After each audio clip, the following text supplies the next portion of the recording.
Wait, hold on. Oh, sorry. So, Emily, welcome back to the show. This is also not your first time. This is like your third time or so. I believe, yes, third time. So, would you describe yourself as a romance reader? Yeah, typically I would describe myself as a romance reader. Mm-hmm. I don't always read romances like the A plot to stories, but I typically do like it as a B or a C plot. Do you ever like seek out dedicated romance stories? Sometimes, yes. So I would say the way that I most seek out dedicated romance is if I'm looking for a fan fiction. Yeah. When you already know who the characters are, so you're interested in like exploring more of that relationship. Yeah, exactly. You already kind of know what to expect from the relationships. So what you can see is kind of explore the dynamic between the characters in different settings or in different ways.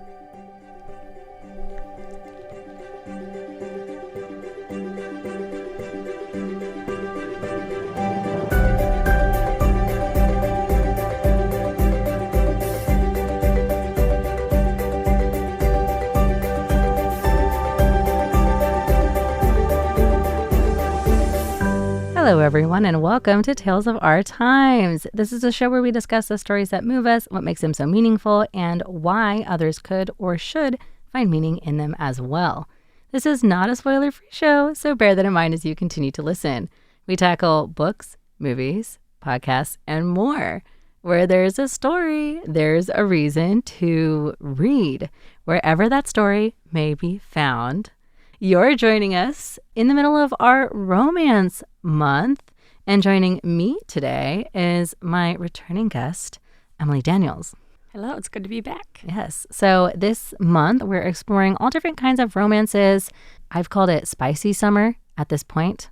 So I don't know if the story... Actually, I think the story you're talking about today is spicy. It's a little bit spicy. Yeah. But we're talking about all kinds of romance, you know, the tropes, the reputation, and honestly, like why so many people just keep coming back to this, including myself. And so let's kind of get into it. What story have you brought for us today? So I have brought the Rivals series by Reiya that can be found on Archive of Our Own, a fan fiction website. Yes. And so today we're going to be talking about fan fiction. So this is a huge thing. But we're going to try and shrink the scope of this conversation to fit into just one show in the context of Rivals by Reiya. So first of all, you and I both have read fan fiction. Yeah, it's nice to just kind of find comfort in, you know, the characters that you know. Yeah. And so I guess for somebody who isn't really familiar with that, what would you say fan fiction is? So fan fiction is taking characters or a property, perhaps? Properties from a media and then transforming them in some way. So usually writing stories about those characters and that media. Or in that world. Mm-hmm. So any kind of story that uses pre-existing properties. Now, fan fictions, they're really wide, they're really diverse. So fan fictions can include a character that you made up yourself that is now living and walking in this world. Yeah, OC. Yeah, an original character. It could be a story exploring characters that already exist in that world. That's kind of what we're going to be doing today.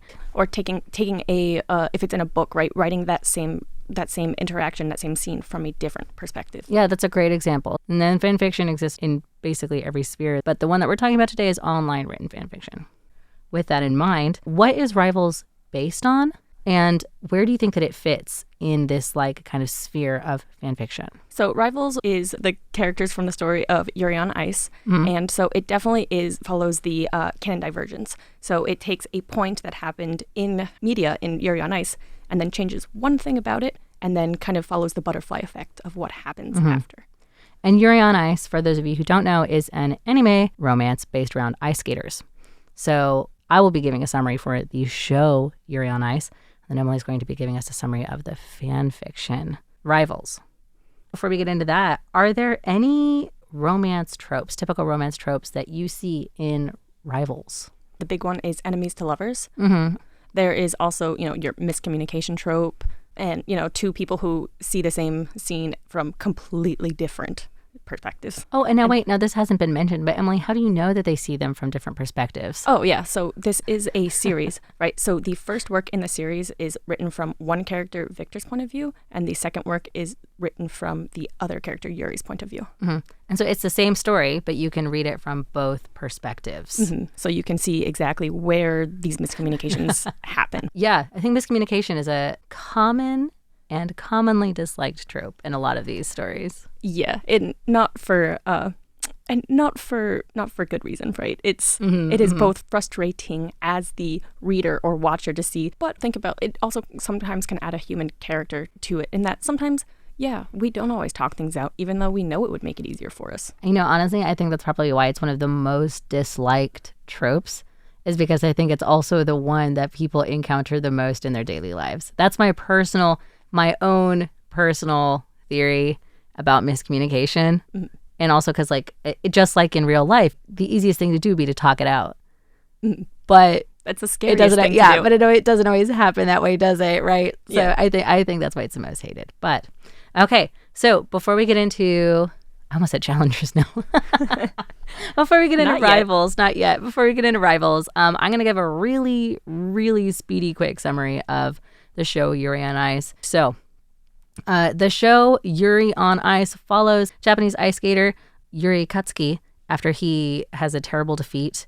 And he basically goes home and he decides he kind of wants to quit ice skating. He's talking with his friend, and his friend is like, well, like, why don't you just skate for fun? He does, and his friend films it and posts it.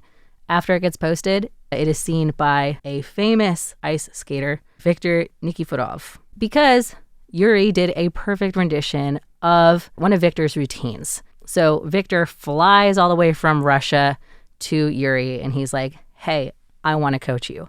This is great because Yuri idolizes Victor. And so they start coaching when suddenly another Yuri comes from Russia. This is Russian Yuri. So there's Japanese Yuri, there's Russian Yuri. And Russian Yuri is another up-and-coming ice skater who's like, hey, Victor, you promised you would coach me. Victor then says, but I don't have time for two students, especially not two students named Yuri. So you guys compete. I'll pick one. They do compete. Japanese Yuri wins. Then he gets coached by Victor. And as he gets coached, their relationship blossoms and becomes something more than just student and coach, even though they are around the same age. So it's nothing kind of that shady. So they go to the Grand Prix and compete while they're doing this because their relationship has become so important to the two of them. Japanese Yuri is considering giving up ice skating so that he can stay with Victor because Victor had also, he doesn't know if Victor could be an ice skater and his coach because that was Victor's profession before he came to coach. He tells Victor this. Victor is like, let's not make any hasty decisions until you actually finish ice skating. They do the competition. Japanese Yuri gets silver medal. So he decides, I don't know, I might not give up ice skating. I don't think so. But what I will do is I will move back to Russia with my love, Victor. And that's kind of where the series ends. They move back to Russia and they presumably have a good life.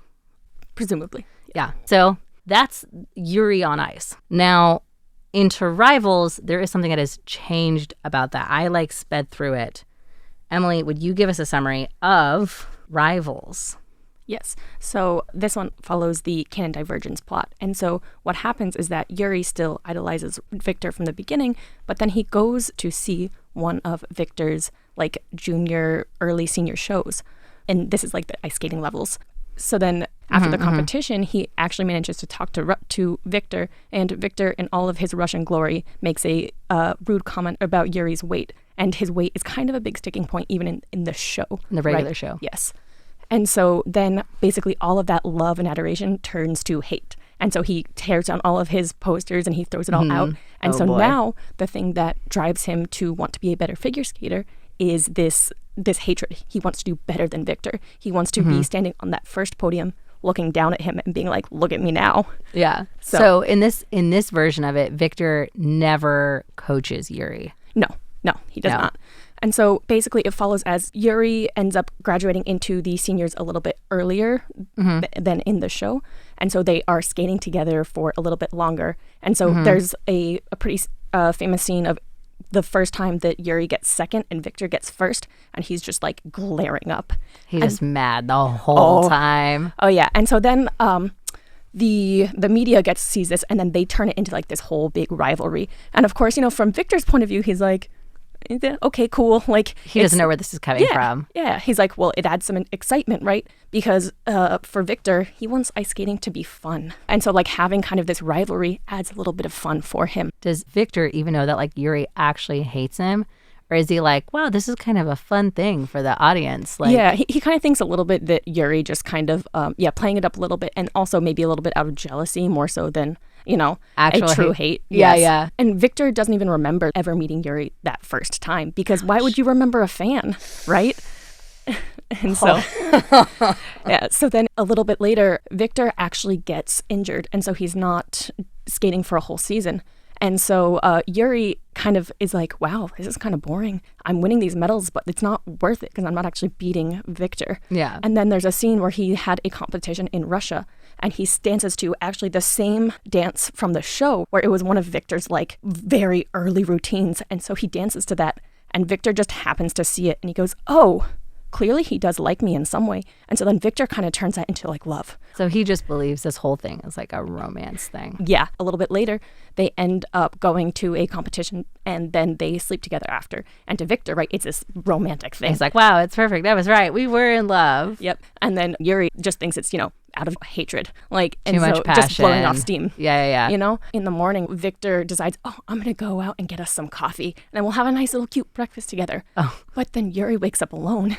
Oh. And thinks that, oh, well, obviously he wants me out of here because he's not here. He hated me. Yes. Yeah. And so then, like, he's leaving the hotel room and runs into Victor with two coffees, and then it's just kind of this awkward scene of like, So then they continues on, and they continue with this same kind of miscommunication. And then eventually they're in Russia, and Yuri, his entire box of costumes is lost. So Victor's like, oh, you can just borrow mine. And so this is fine because we're so close. Yes. And then there was also an issue with like the hotel. And so then Yuri actually ends up staying with Victor in his apartment. So they just have to stay. This is another thing. It's like, oops, we have to stay in the same room. This forced proximity, right? Yes. So then as they're together here, Yuri he sees a different side to Victor. You're actually not as bad as I thought you were, right? So Yuri shows up to the competition in Victor's old skating costume. And of course the media goes wild. They're like, wow, what is this? What does this mean? Yeah. Right? So they're actually starting to develop more of a relationship.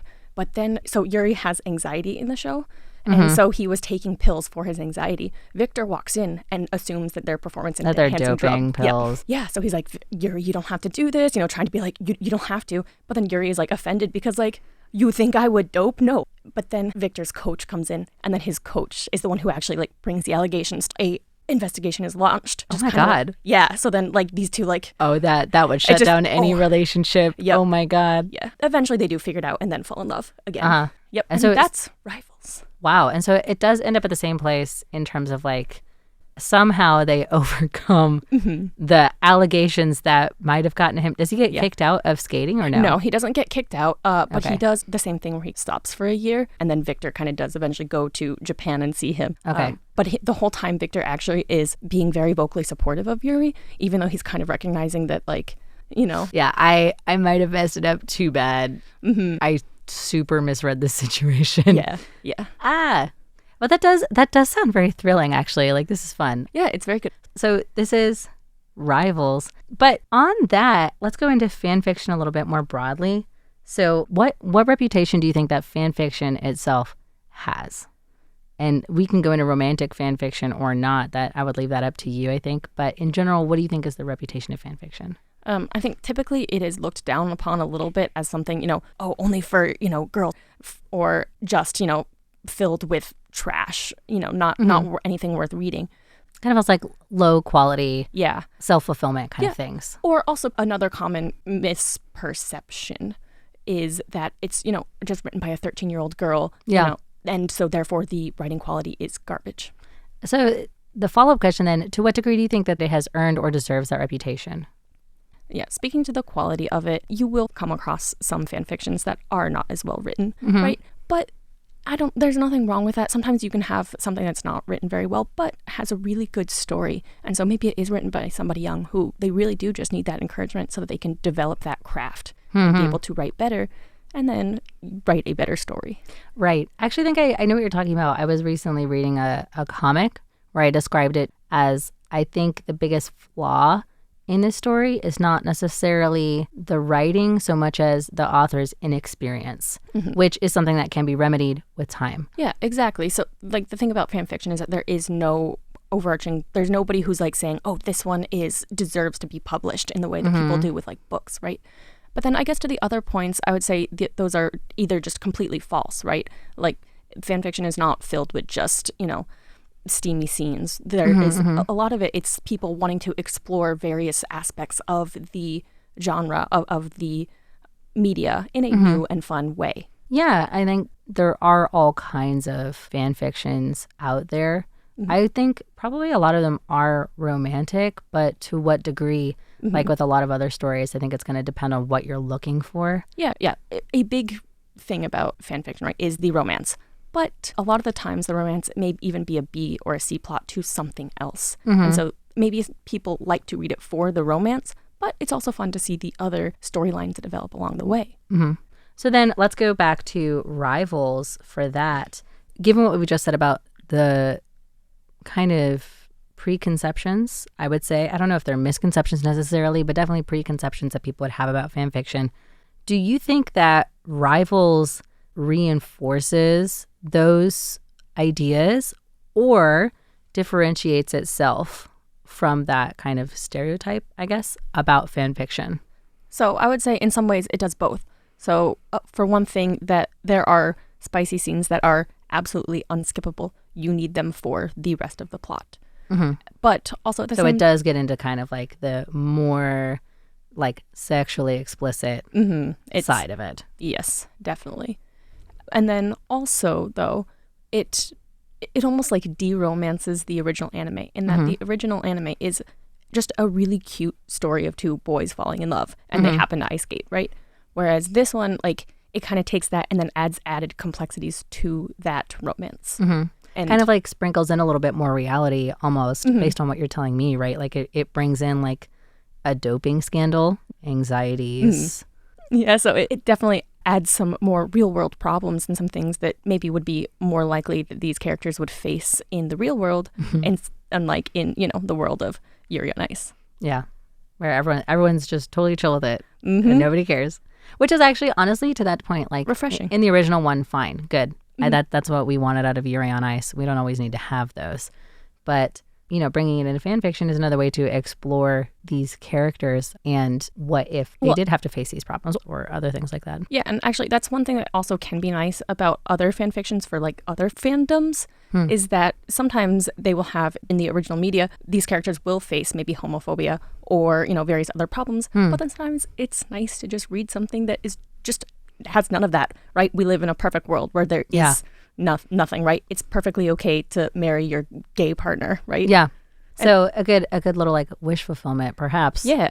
Well, especially for, as me, I am bi, right? So it's nice to see that play out nicely. Thank you. Yes. Would that be it? Yeah. Yeah. It's nice to see stories like that play out nicely without any complication. Exactly.